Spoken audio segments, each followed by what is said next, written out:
besoin d'intercesseurs. Il y a l'intercession classique que tout le monde connaît, c'est-à-dire qu'on recueille des intentions et on les porte dans la prière. Alors, le renouveau charismatique propose aussi un autre type d'intercession. La formation a été faite à Rome et partout ailleurs.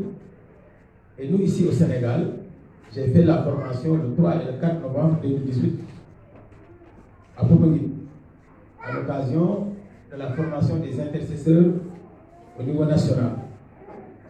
Et c'est à l'issue de cette formation que nous avions formé le groupe d'intercesseurs au niveau national. Chaque diocèse était représenté.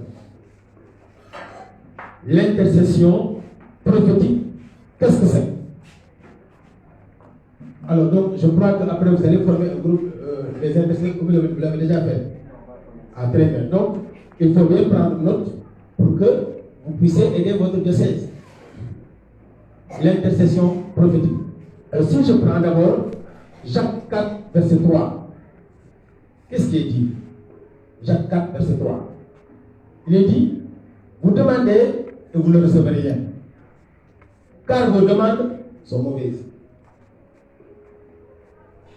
Damay ñaan ba sonn gisuma dara damay ñaan ba sonn gisuma dara catholique yi ñoo koy wax ñoo ko d'accord ñu ñëpp.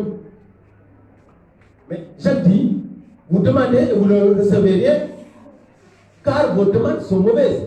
C'est pour satisfaire la chair. La convoitise de la chair. mu yokk ci mu ne il nous faut demander selon la volonté de Dieu. booy ñaan li ngay ñaan naan nag li yàlla bëgg.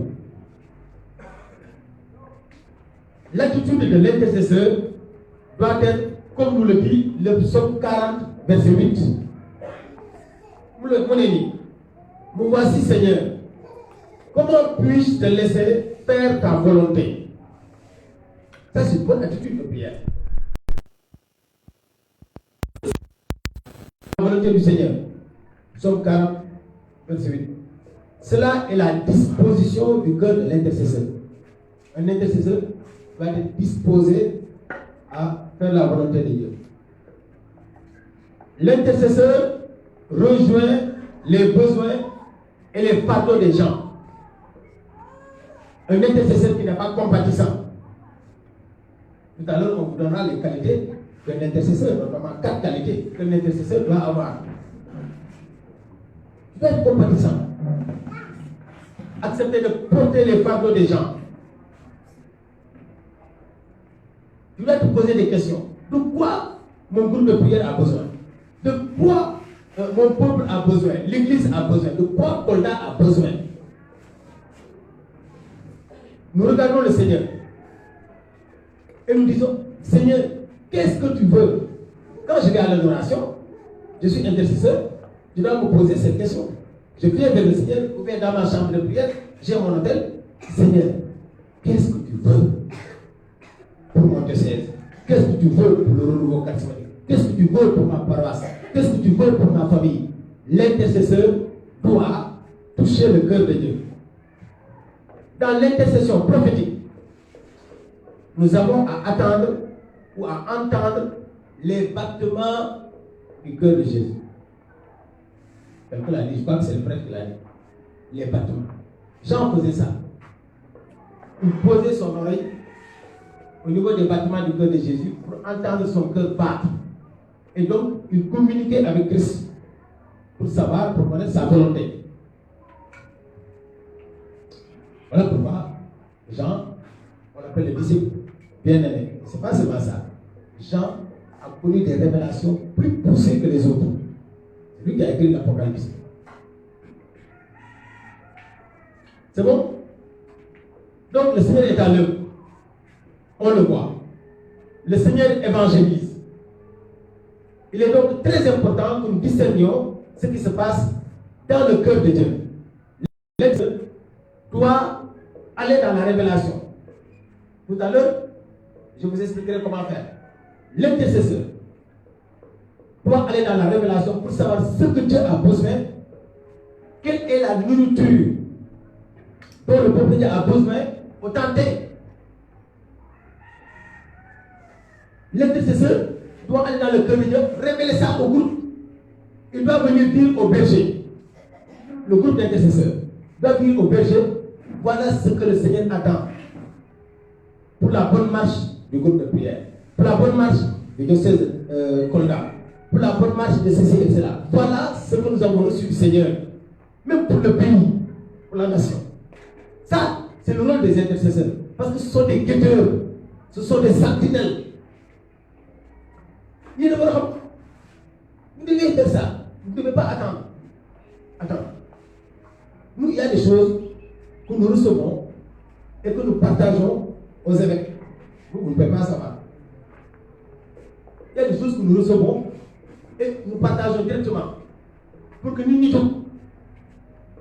Des choses qui doivent venir frapper le Sénégal, nous n'y sommes. L'intercesseur. Dans l'intercession classique, comme on a l'habitude de faire, nous avons un carnet, notre carnet, avec les intentions qui nous sont recommandées. Ensuite, nous allons voir le Seigneur. Oh Seigneur, regarde, telle personne a besoin de ceci, telle personne a besoin. C'est ça l'intercession classique. Et c'est très bon, il ne faut pas abandonner. Il faut recueillir les problèmes des gens. Il faut recueillir les difficultés des personnes et les porter au Seigneur. Tu portes le fardeau des gens. Ça, c'est une bonne intercession. Mais ce n'est pas l'intercession prophétique. Ce n'est pas l'intercession prophétique. Dans l'intercession prophétique, je laisse mon carnet là-bas, mon carnet d'intention. Et je vais vers le Seigneur et je dis, Seigneur, donne-moi l'intention de ton cœur. C'est ça l'intercession prophétique. Ce n'est plus maintenant toi qui amène les intentions vers le Seigneur. C'est maintenant le Seigneur qui t'apporte son intention. Le Seigneur, l'intention pour laquelle il veut que tu pries.